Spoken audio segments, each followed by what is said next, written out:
Vyzerá, že nie. Hej. Dobre? No. Takže definovať polotovar. Ako náhle dáme definovať nulový bod, upraviť, zmeniť nulový bod. Klikneme si na podstavu, dokončiť,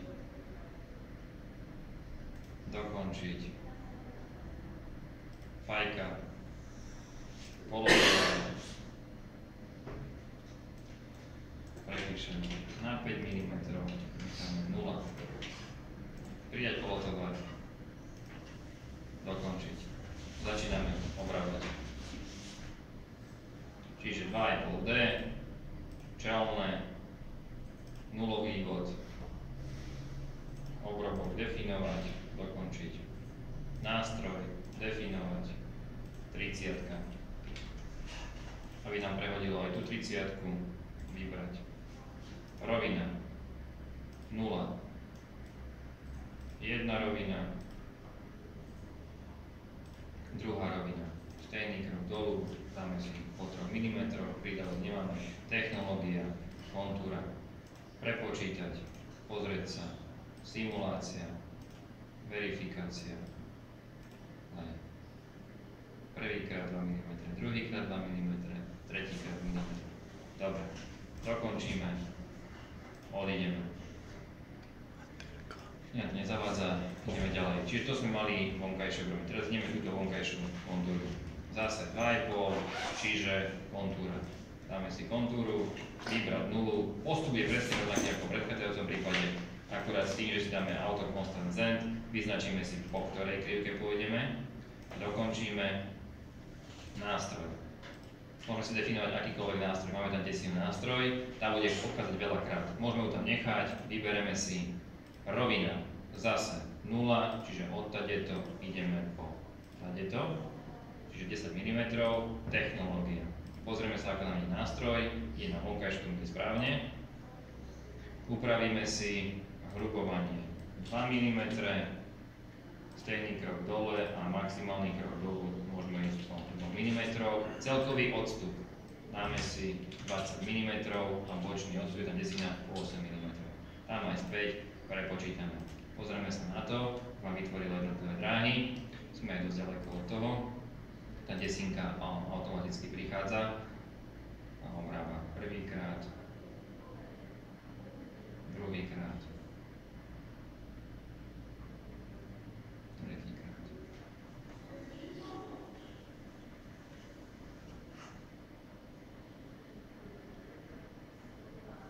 Je potom tak, že musí minimálne 5 krát. Ale to bolo po 2 mm, aj ten 10 mm. A teraz dokončuje na presne. Dobre, prerobilo. Ako náhle mám kontúr, že ide moc ďaleko, tento posledný krát, takže nemusí ísť na 20, stačí, keď pôjde na 15 mm, čiže prepočítame, ešte raz už je bližšie, čiže už bude brať aj tento kraj rohu. Keď som na to pozrel, dám to rýchlejšie, tak verifikovať a automaticky tá fréza odoberá rýchlejšie. Dobre. Potrebujeme teraz urobiť následne vybrať túto kapsu vnútra. Áno, čiže 2,5D, kapsa. Vyberieme kapsu, zase to isté vnútro, auto constant Z, vybereme.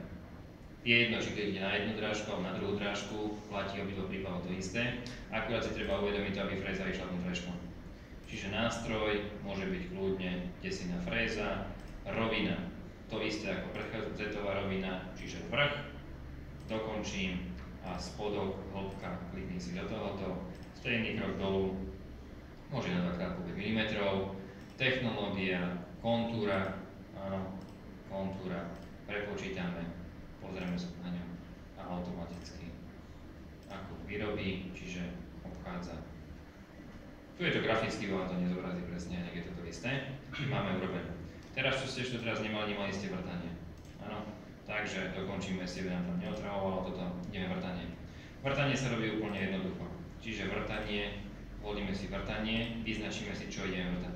Pri vrtaní stačí kliknúť na tú plochu, on automaticky nájde drážky, ktoré bude vrtať. Áno, dokončíme si najprv jednu plochu, vyberieme nástroj, dám tam 6 dieru, čiže tam 6 vrtáky, definovať vrták, teraz sa bude asi byť, pretože tam pôjde nástroj číslo 7.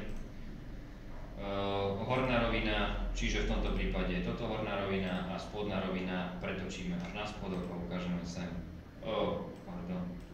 Čiže tento ide 0, to má byť horná rovina.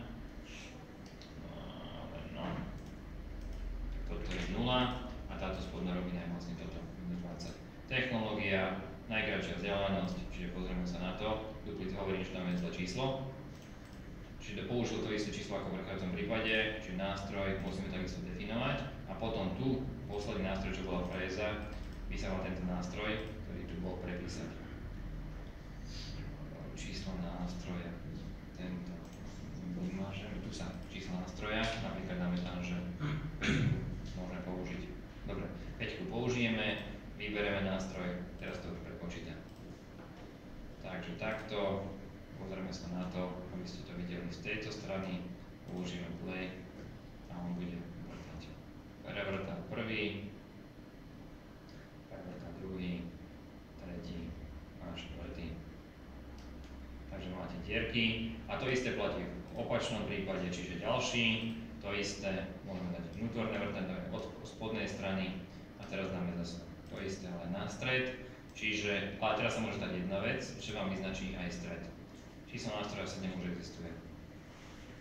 Máme nie, čiže vybereme si zase, keď si označíme ja teraz tu, vidíte vyznačenú tu aj stred a to je chyba, lebo ja vám urobil dieru aj do stredu. Čiže tam ešte raz a jednotlivo vybrať si individuálne každú dierku. Čiže prvý stred, druhý stred, tretí, štvrtý, piatý, šiestý, teraz máte, že ide kolom dokola, dáme si vrtanie, nástroj, definovať a vybereme si ten, čo bol predchádzajúci, čiže tento vrták, áno, vybereme si vrták, nástroj číslo 5, rovinu 0, čiže v tomto prípade tento a tento ide z druhej strany spodný. Technológia, nemusíme, najkratšia vzdialenosť, prepočítame automaticky, pozrieme sa na to a on vám vyvrtá dierky. Ďalšia vec, čo som ešte neukazoval, napríklad zrážanie. Áno, vnútorné, vonkajšie zrážanie. Čiže keď pôjdeme na zrážanie, ukončíme, dokončíme, ideme na zrážanie. Vypneme si, vložíme tam. To je v rámci kontúry.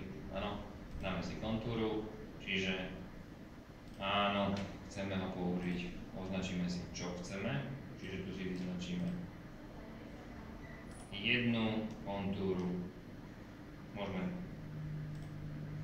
a dáme vonkajšie, tam nepôjde v rámci slučky. Nie.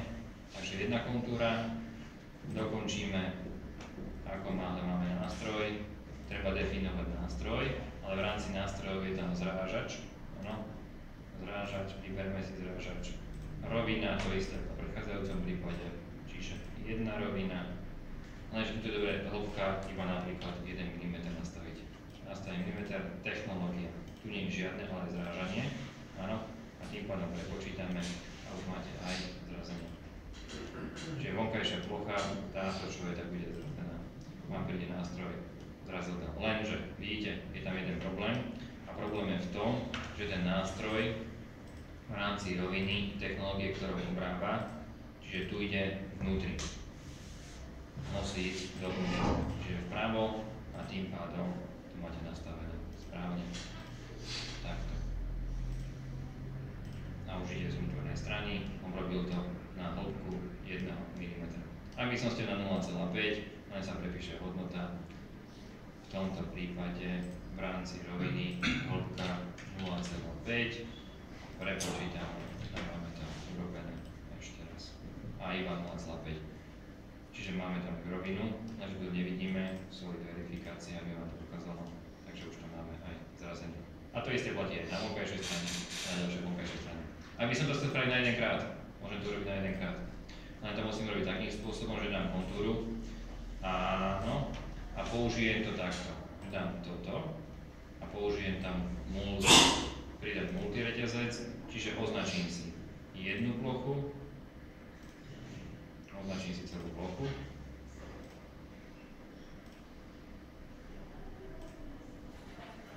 Takto. si a vyberiem si ďalší multireťazec. Pridať multireťazec a čiže ďalší. Áno. Čiže išiel by som na túto plochu, jedna plocha, druhá, tretia, štvrtá plocha, dokončím. Mám tam dve plochy, áno, dva reťazce, čiže navzájom môžem robiť to isté. Nástroj, vyberiem definovať, čiže v tomto prípade to bola, toto bol vrták, tento zrážač, vyberiem si ho, roviny sme si definovali, napíšem 0,5, technológia, pozriem sa, či mi nástroj obidvoch strán, čiže tu mi ide opačne a tam ide takisto opačne, si ho definujem sem a dáme obidva vpravo, áno, aj vonkajškom, dokončím a tuto je 0,5 nastavené, prepočítam si to, čiže mi pôjdu obidva reťazce navzájom, čiže dokončím vonkajší a vonkajší, áno, no, takto. Neukázalo mi ich, ale zrazilo mi. Takže tak.